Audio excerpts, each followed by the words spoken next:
Good day, y'all. I hope everybody's doing well. Just wanted to come on here real quick and share where I am in my journey. And today, and for a while now, I've been in the journey of dealing with the spirit of offense. For many years of my life, I was taught that when people offend you, that you go on anyway. Love anyway. Be good to them anyway. And although I wholeheartedly believe that that is exactly what God would have us to do, I wholeheartedly believe that that is the best way to love people. And I don't ever want to stop being that. But what I have learned in life's journey is that in order for you to properly love yourself, you have to deal with your feelings, your real feelings. If things make you unhappy, you have to speak that truth. If things and people make you mad, you have to speak that truth. If you're not in agreement with things that people bring to you, the things that they place upon you, the things that people do to you, it's okay to let them know it's not cool, that it's not okay. I was raised up in a very gentle environment, a very safe, controlled, covered environment. My mother kept a very peaceful household. There was no strife, there was no arguing, there was none of that. It was just her, myself, and my sister. And of course, until we got into our teenage years, everything was just smooth.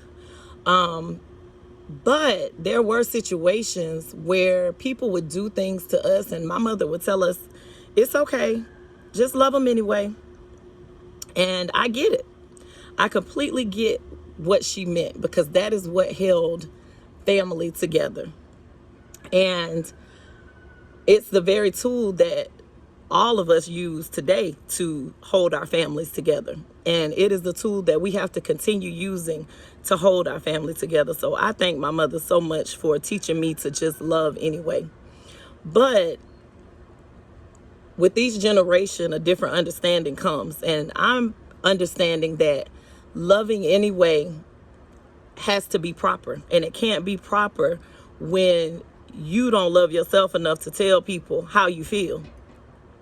And it doesn't sound like, oh, I don't love myself. It sounds wrong, to me, to say I don't love myself because I'm not telling them.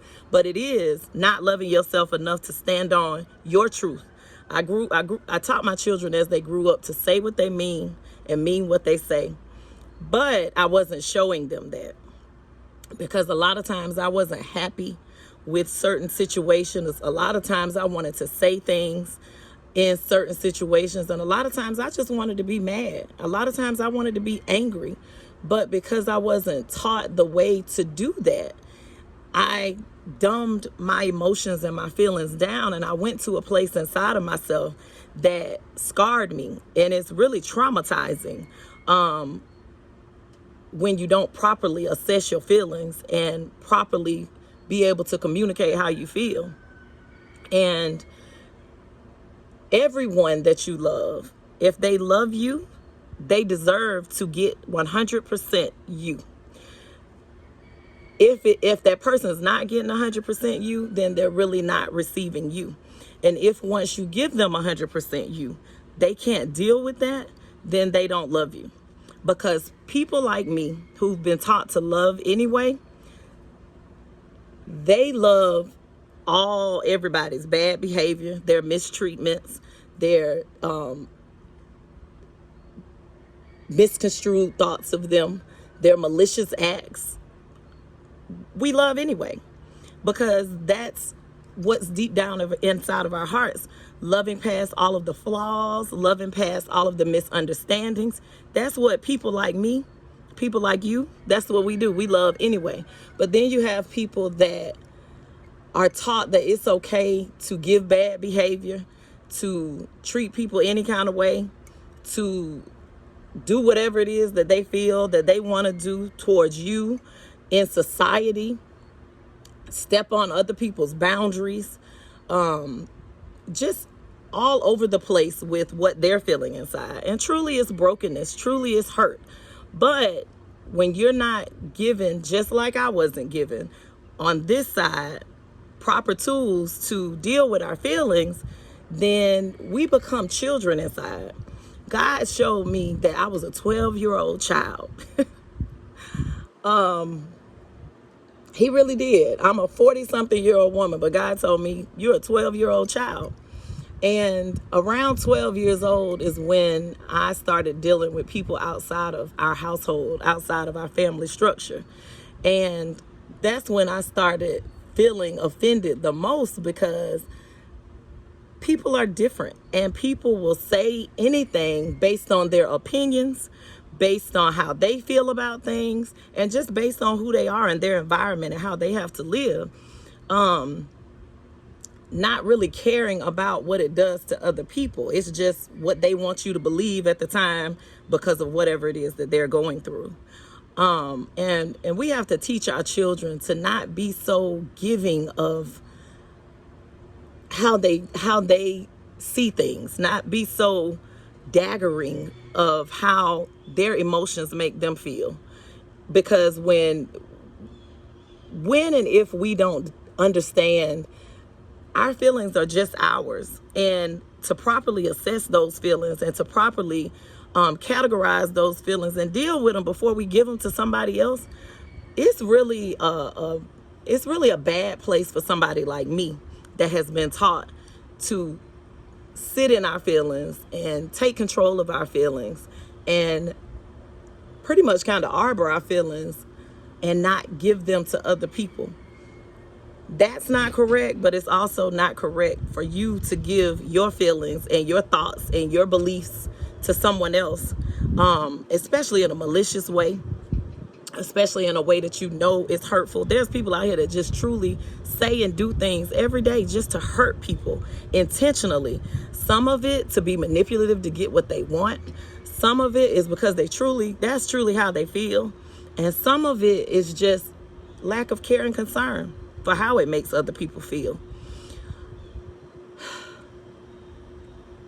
But guys, we have got to slow down and really, really, really start trying to do better with people and to be more careful with how we treat people that we love. Because now that's one thing. My mother always taught us to love anyway, but there was a difference with how she loved anyway and how passive she was anyway towards the people that she had to do life with, based upon how she was passive and let other people on the outside treat her. Now, I would see mad and anger there. I just never saw mad and anger with people that she did life with and that she loved. And I think what she was teaching us was, your family, the people that you love, you're gonna be with them because they make you mad, because they do things to hurt you, because they step on your toes. You're gonna still love them. That nothing makes true love go away. But what we all have to learn how to do is rock in our truth. Jesus was a person that if you didn't treat him, follow him, love him correctly, he kept it moving. And that's something that we weren't taught about Jesus. We were taught that Jesus was passive and he loved you anyway and he stayed anyway and he dealt with anyway, but that's not the truth. He kept moving. And I don't think it's meant for us to keep moving from our family and from our life. But you do have to allow people to know that you're not just going to be around all the time if they're going to continue to treat you any kind of way. Purposely not trying to ask for forgiveness, never trying to change behavior, never trying to see the things that they've done wrong. And first and foremost, never even apologizing. You know, people hurt you without ever even saying, I'm sorry. People step on your toes without ever even saying, I'm sorry. And to the person like me that loves anyway, we say I'm sorry because 9 times out of 10, as soon as we offend somebody, we know it. It's a very known fact because it bothers our heart, and we don't like to offend. We don't like to hurt people. We don't like to make people feel a way that's not natural to their joy. And so apologies come easy because it's what we feel. change becomes easy because it's what we feel. But when you're a person that does things to people without regard to what it will make them feel like, how it would make them have to go about their life, and the changes they have to make to become tolerant of the situation that they're in, it's really a sad thing when you can't apologize. It's really a sad thing when you can't change your behavior. And guys, we just got to do better with, first of all, telling people how we feel, standing on that truth, and not having to be in the presence of or deal with things that don't make us happy. But also, those of you that have an easy time with giving off your bad feelings to other people, be careful. Be careful of what you're killing inside of somebody else.